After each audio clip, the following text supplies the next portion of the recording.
महादेव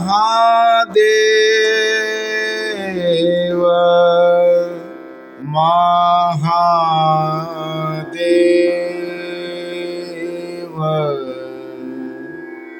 महादेव।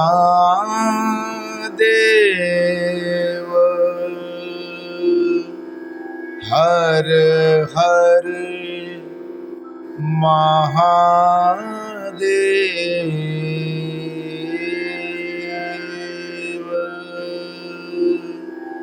महादेव।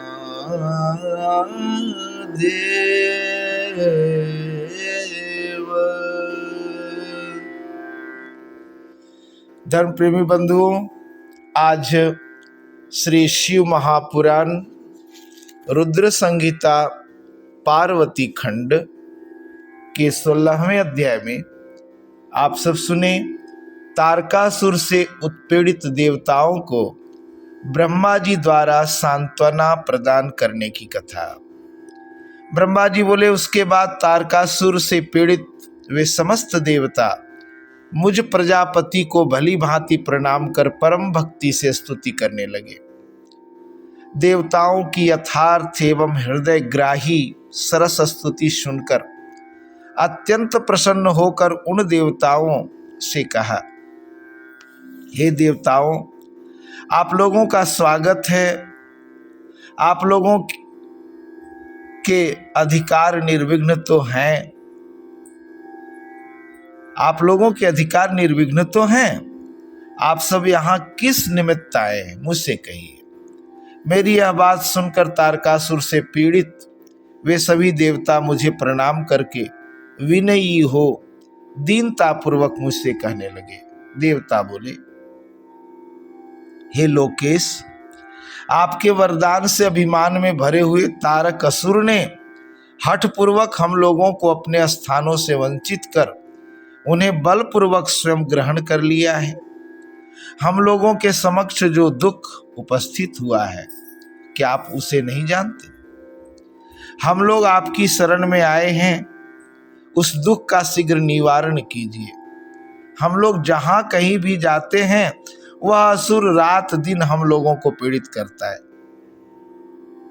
हम जहां भी भाग कर जाते हैं, वहां तारक को ही देखते हैं। हे सर्वेश्वर, हम लोगों के समक्ष तारकासुर से जैसा भय उपस्थित हो गया है, वह दुख सहा नहीं जा रहा है। हम लोग उसी पीड़ा से अत्यंत व्याकुल हैं। अग्नि, यम, वरुण, निरति, वायु एवं अन्य समस्त दिक्पाल उसके वश में हो गए। सभी देवता अपने समस्त परिकरों सहित मनुष्य धर्मा हो गए और उसकी सेवा करते हैं। वे किसी प्रकार भी स्वतंत्र नहीं हैं। इस प्रकार उससे पीड़ित होकर सभी देवता सदा उसके वशवर्ती हो गए और उसकी इच्छा के अनुसार कार्य करते हैं और उसके अनुजीवी हो गए। उस महाबली तारक ने जितनी भी सुंदर स्त्रियां हैं तथा अप्सराएं हैं, उन सब को ग्रहण कर लिया है। अब यज्ञ याग संपन्न नहीं होते, तपस्वी लोग तपस्या भी नहीं कर पाते। लोकों में दान धर्म आदि कुछ भी नहीं हो रहा है। उसका सेनापति दानव क्रौंच अत्यंत पापी है।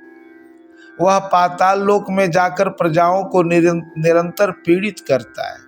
हे जगतधाता, उस निष्करुण तथा पापी तारक ने हमारे संपूर्ण लोक त्रिलोक को बलपूर्वक अपने वश में कर लिया। अब आप ही जो स्थान बताएं, वहां हम लोग जाएं। हे लोकनाथ, उस देव शत्रु ने हम लोगों को अपने अपने स्थानों से हटा दिया। अब आप ही हम लोगों के शरणदाता हैं। आप ही हमारे शासक, रक्षक तथा पोषक हैं। हम सभी लोग तारक नामक अग्नि में दग्ध होकर बहुत व्याकुल हो रहे हैं। जिस प्रकार सन्निपात नामक विकार में बलवान औषधियां भी निष्फल हो जाती हैं, उसी प्रकार उसने हमें हमारे सभी कठोर उपायों को निष्फल कर दिया। भगवान विष्णु के जिस सुदर्शन नामक चक्र से हम लोगों को विजय की आशा थी, वह उसके कंठ में पुष्प के समान लगकर कुंठित हो गया है। ब्रह्मा जी बोले, हे मुने, देवताओं के इस प्रकार वचन को सुनकर मैं सभी देवताओं से समयोचित बात कहने लगा। ब्रह्मा जी बोले, हे देवगणों, मेरे वरदान के कारण ही वह तारक नामक दैत्य बलवान हुआ है, अतः मेरे द्वारा उसका वध उचित नहीं है। जिसके द्वारा वह वृद्धि को प्राप्त हुआ है, उसी से उसका वध उचित नहीं है। विष वृक्ष को भी बढ़ाकर उसे स्वयं काटना अनुचित है। विष वृक्ष को भी बढ़ाकर उसे स्वयं काटना अनुचित है। शिव जी ही आप लोगों का सारा कार्य कर सकने योग्य हैं, किंतु वे स्वयं कुछ नहीं करेंगे। प्रेरणा करने पर वे उसका प्रतिकार करने में समर्थ हैं। तारकासुर स्वयं अपने पाप से नष्ट होगा। मैं जैसा उपदेश करता हूं वैसा आप लोग करें। मेरे वर के प्रभाव से न मैं, न विष्णु, न शंकर, न दूसरा कोई और न सभी देवता ही तारक का वध कर सकते। यह मैं सत्य कह रहा हूं।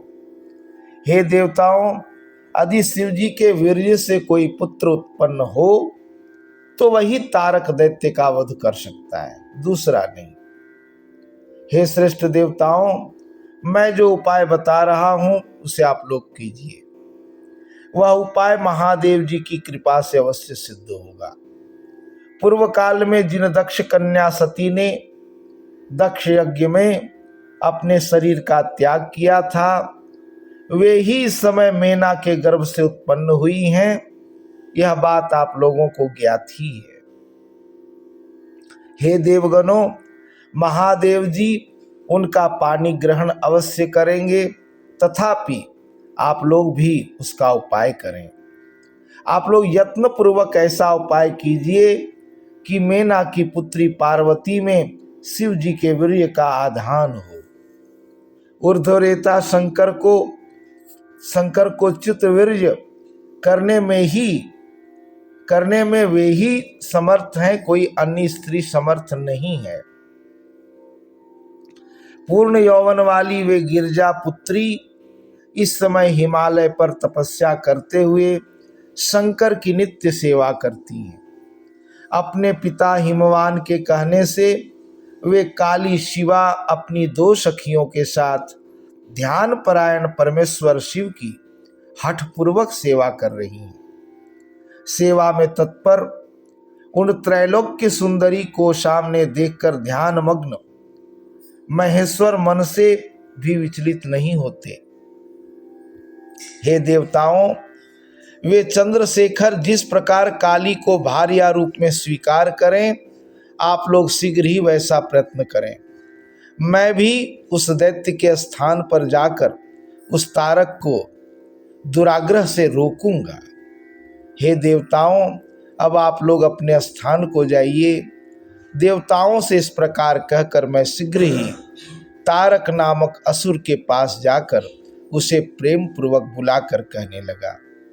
ब्रह्मा जी बोले, हे तारक, तुम तेजों के सार स्वरूप इस स्वर्ग का राज्य कर रहे हो, जिसके लिए तुमने उत्तम तपस्या की थी, उससे भी अधिक की इच्छा रखते हो। मैंने तुम्हें इससे छोटा ही वर दिया था। मैंने तुम्हें स्वर्ग का राज्य नहीं दिया था, इसलिए तुम स्वर्ग का राज्य छोड़कर पृथ्वी पर राज्य करो। हे असुर श्रेष्ठ, इसमें तुम किसी प्रकार विचार मत करो। वहां भी बहुत से देवताओं के योग्य कार्य हैं। सभी का ईश्वर मैं इस प्रकार उस असुर से कहकर और उसे समझाकर शिवा सहित शिव का ध्यान करके वहीं अंतर्धान हो गया। उसके बाद तारक भी स्वर्ग छोड़कर पृथ्वी पर आ गया और वह सोनित नामक नगर में रहकर राज्य करने लगा। सभी देवगण भी मेरा वचन सुनकर मुझे सादर प्रणाम करके समाहित चित्त हो इंद्र के साथ इंद्रपुरी को गए। वहां जाकर मिल करके आपस में विचार करके उन सब देवताओं ने इंद्र से प्रेम पूर्वक कहा।